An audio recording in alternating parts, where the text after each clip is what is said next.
Hi, I'm Angela. I'm happy to be a part of Art Machines too. I'd like to thank the selection committee for including my work in this year's conference, and I would like to thank my fellow panelists for presenting with me today. The artwork I talk about now is on exhibition in the conference gallery. I hope you'll get a chance to see it. And now I'll say a little bit more about the ideas behind the work itself. So I'm a systems artist. I work mainly with simulation and adaptation. I'm based in New York, where I teach at Sarah Lawrence College in the Fine Arts program. Today, I'll speak a little bit about a project I did last summer and fall. The name of that project is Heat. So Heat is a project that is a good example of many different ideas coming together at the same point in time. It was one of those projects where the whole idea is right in front of you and it's just a matter of connecting the dots. So I'm starting with these surfaces because it was summer, I wasn't teaching. I had done a lot of 3D work using softwares like Maya or AutoCAD, but sometimes it's fun just to code 3D up from the equation. So I was making a lot of surfaces just for no reason at all, for the fun of it. Right around this time, the wildfires in California broke out, and even on the East Coast, they were a devastating event. They completely took over everyone's imagination. It seemed like a cataclysm that was out of control. A lot of devastation, loss of life, and a very primal threat. It seemed to be. Almost more than the rational mind could contain. And not only was the event of epic proportions, it was inescapable. It was all over the news. It's all anyone talked about. It was somewhat inescapable in New York. If you were immersed in this, if you were in any way in touch with the media, taking over creative imagination to a large degree. So for artists, the question becomes, how do you begin to express an event like this? How do you deal with the scale of the event? How do you deal with the emotions surrounding the event? How do you treat these fairly and to some degree without sensationalizing them? It's like these are the standard problems of artistic representation, and they loomed large in working with a story like the wildfires. Okay, so here are two pictorial representations of the wildfires. On the left is a NASA satellite photograph of the scope of the fires, and you can see them going all the way up the Pacific coast. On the right is an infrared sensor photograph of the burn area near Santa Cruz. Both of these do a good job of imparting the scale of the event. And you'll see that they're both a step towards abstraction, and that became an important clue in moving the project forward, that as you move towards abstraction, scale became a tangible character within the story. Another observation I made when thinking about the fires was that the event was very uneven. So on the left, you're seeing a photograph from California in August. And on the right, this is what things looked like in New York City that August. It's almost surreal, the difference between the two situations. And the unevenness of the consequences of climate change is part of the story of climate change. This concept of unevenness is related to a book that was going around in my circle at the time. And the title of that book is Necropolitics by Achille Mbembe. The theory of necropolitics, it's sometimes called theory of the walking dead. The theory is that necropolitics is the power to dictate the conditions and the circumstances according to which people live or die. It's the idea, and this is of course reductive, that states and institutions in position of power can bring about conditions that are vastly unequal to world citizens, that some people are at greater hazard than others when it comes to the consequences of certain policies and certain cultural practices, certain economic strategies. So these ideas started to become the clues to a strategy and a way of dealing with the problem. I knew that abstraction or some form of abstraction would help me relate the scope of the event. I knew that the unevenness of the event was an essential part of the story. And I knew that the event itself, people would provide emotion. I didn't need to introduce a lot of emotion into however I wanted to represent this. That would almost become sensationalizing. Going forward from that, it was easy to see if you're working with surfaces at the time that an obvious application of all of these ideas, this would all come together in the formal structure of the grid. It was something simple, it was something legible. Any unevenness in a grid becomes apparent very easily. So I decided to work with grids. The grid actually has a long history in the art studio. Many artists have used the grid as an organizing concept, as a formal structure, as a move towards abstraction. This is Vera Molnar's squares composition on the left, and on the right, you're seeing George Nee's, his famous plotter drawing Schotter. But other artists have used grids, including Close, Rauschenberg, Mondrian. Grids have a long history with artists. But grids have other cultural associations that make them particularly interesting for a project like Heat. Grids have a history of being used in urban planning. Here you see the Roman city of Timgad, and then the city plan for Giza. Here they are used as a system of musical notation and also as a system for typesetting or print. And to make a further point, art historians have long seen the grid as an organizing structure for standardization and mass production. Here's the Seagram's building and then a container ship. The grid has been emblematic of the technological forces associated with climate change, capitalism, and post-capitalism. In a very well-known essay titled Grids, the art historian Rosalind Krauss notes that grids are flat, geometricized, ordered, and also she terms grids as anti-natural, anti-mimetic, anti-real. It is what art looks like when it turns its back on nature. So with these ideas in mind, I decided that grids were actually a very good candidate as the formal system of the project. From there, the project was pretty straightforward. In a system, an agent is a small computational unit that can take information from its surroundings, either the whole world or just its immediate neighborhood, and then run calculations on that information and make decisions about how it will operate in that environment. So for this project, I just used spheres as the agents. That was the visual representation of the agents. I created some layers of spheres. These were arranged in lattices or grids. All of the agents initially were similar size. They all had a unique location on the grid, and I just added heat to the system. As heat or energy added to the system rises, the agents change their color, their size, their position, and that distorts the grid as a formal structure. One thing to remember, though, is that a key aspect of the project is that heat is distributed unevenly across the grid. So what accounts for this uneven distribution? It could be location, it could be size, could be any arbitrary variable that we would like to choose. I decided to begin with a base image and to make agents more or less resistant to heat depending on their color data. So I used sort of a color map to establish neighborhood and then to establish resistance or susceptibility to distribution of the threat.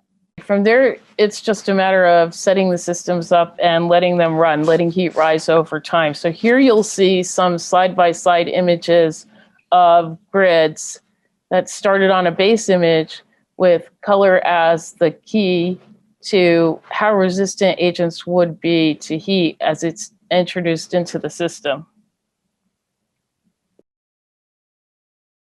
When I look at heat, I see a system that's really just taking itself apart. The damage seems to be contained to some areas, but the effect on the system as a whole is undeniable. The formal elegance of the grid is destroyed. Another key feature of heat is that the meaning of the project is contained in its process. The process distributes consequences unevenly. That's the point I was trying to make from the beginning.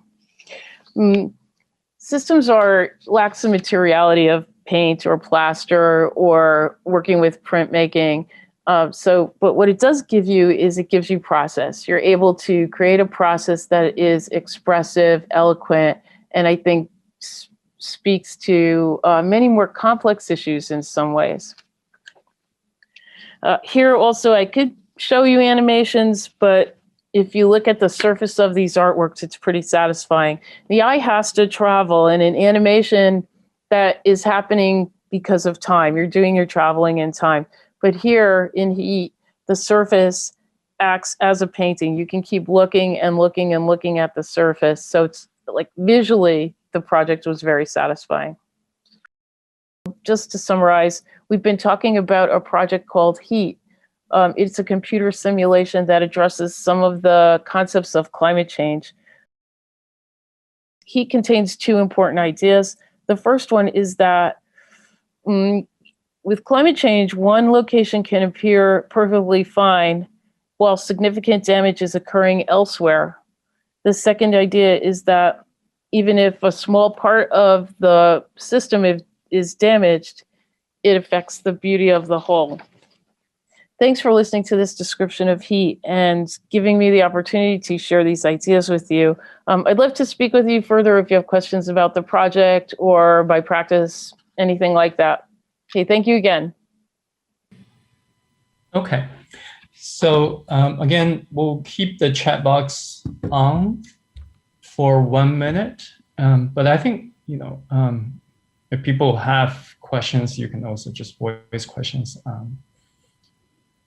But if anyone already has something that pre-formulated, you can also type in the chat box. If we got any questions in the room, we can start. Hello, I have a question regarding the heat project. I would like to ask, why did you choose the specific structure, the body-centered cubic pattern that you chose?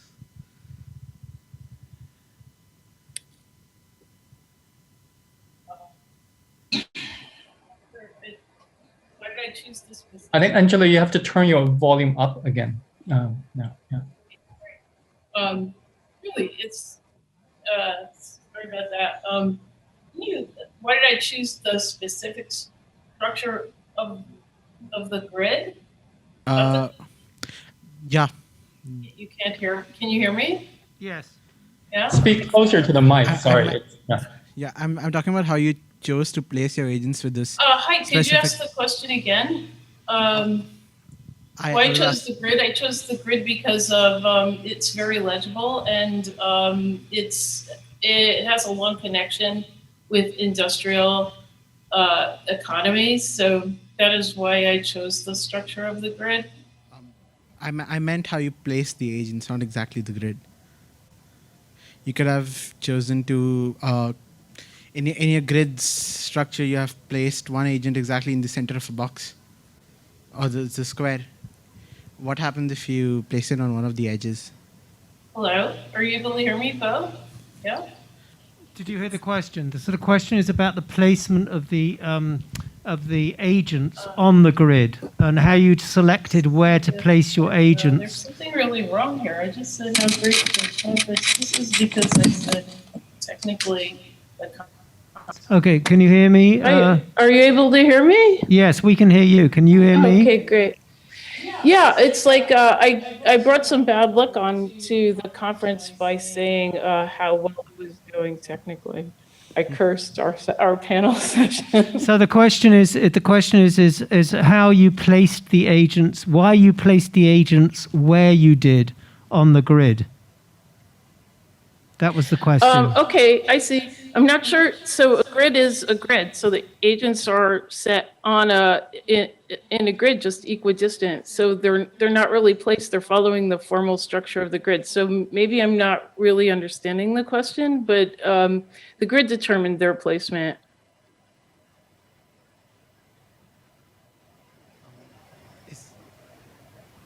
Is there any other possible structures?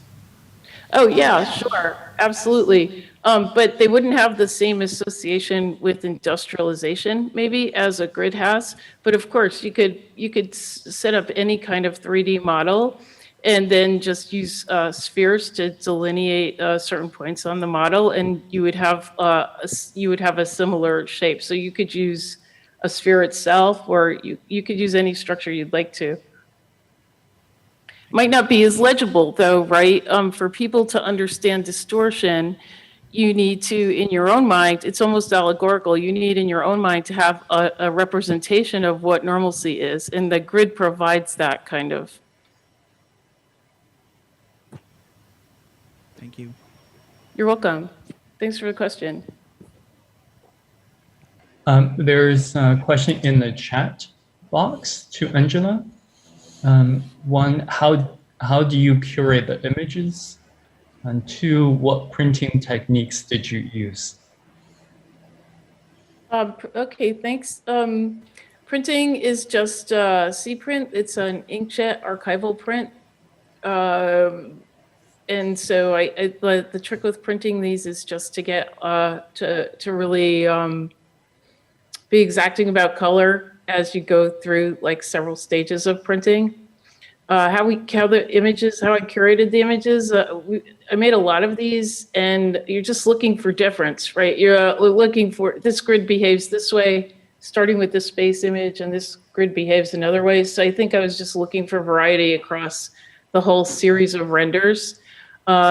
So like some they're surprising as they develop. Like you may think you know the image, you may think you have an idea of what it will produce, but actually things can be surprising. So, and those are always my favorites, the ones that surprise me a little bit as they start to distort. So there may be a few more of the surprising grids in the collection overall. So I would say printed is archival inkjet print, pigment printing, and curating the images, just variety, and then also your own experience with that image as an artist, like in the studio, what was unexpected, what was surprising. Can I just add a comment to your prints? You said in your talk, you said that Rosalind Krauss described the grids as anti-real and as a kind of a turning the back on nature. And your prints, your images become remarkably organic because of the way you're treating the data. So I found that really interesting. They start to look like stone and underwater things. So I found that really, really fascinating how the organic came into the grid through the way you approached it. Yeah, thanks for that observation. It's like something that that was remarkable. Like it's one of those projects you start and that's an unexpected outcome of it. Like it's almost like nature strikes back, takes over your grid and gives it back to you in this form. But it was just one of those elegant completions of your own idea. Yeah, so thanks for that observation. I think someone just raised, I think Nijit, sorry, I'm if I pronounced your name wrong. You can speak up.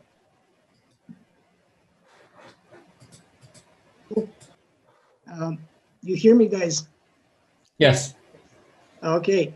One more question for Angela. Since I'm not with you, in Hong Kong, so I cannot see the exhibition. You tell me how many prints are there and how are they or arranged? Okay, Dehan, it's 2 grids, 4 prints. So it's 1 grid at time 1, time 2, time 3, time 4, and then a second grid at time 1, time 2, time 3, time 4. Okay, cool. Systematic presentation. Yeah. Thank you. Thank you. I think I can ask your question now, right? I mean, finally it's my turn. So I think you already hinted at the aesthetic vocabulary. When you say real versus anti-real, etc. I think clearly you also mentioned that you wanted to have a documentary feel. So I'm thinking about the aesthetic dimensions that you think about in these projects. I think realism, etc. These terms were kind of developed before the ecological turn. So what terms do you use aesthetically to describe your practice or think about these projects? You want to go first, Angela? Sure. Yeah. Well, Yes. So the question is to both of you. Yeah, anyone can go first. Yes. I was listening, thinking, how will Clea answer this question? So I think aesthetically, so I'm very fortunate to be in a fine art program. So I can run all of these experiments, but ultimately it's like the sculptors are in my office looking at it, and painters are looking at the image, and they sort of have similar. They want to see the process on the surface. They want to be able to read the surface of one of my projects the way they might read a painting, and see the many, so building up that surface and through many layers is so much a part of painting. So I think I'm using aesthetic terms that are very familiar to studio.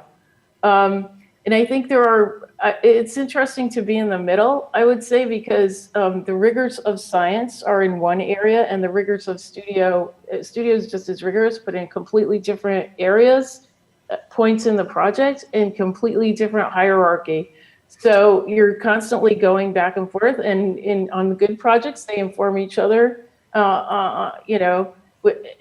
so they can be very productive, right? But I think I tend to look for I like the project to be very legible. I like the process to be legible when you're looking at the surface. I like you to see the process in the surface, and I like it to be fit in with the rest of my work. Like a lot of my work is very organic. I like my presence as an artist to be a part of the surface. I do like systems art that I can look at them and tell you who built that system. I see the signature of the artist as an important part of the project still. Does that answer? Okay.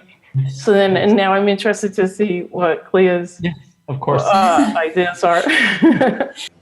So just, kind of follow what you mentioned, because I think this panel is also great because we have two women artists working on this area. So you don't have to answer this, right? I mean, we have just a few minutes, but do you think about feminist art and science perspective?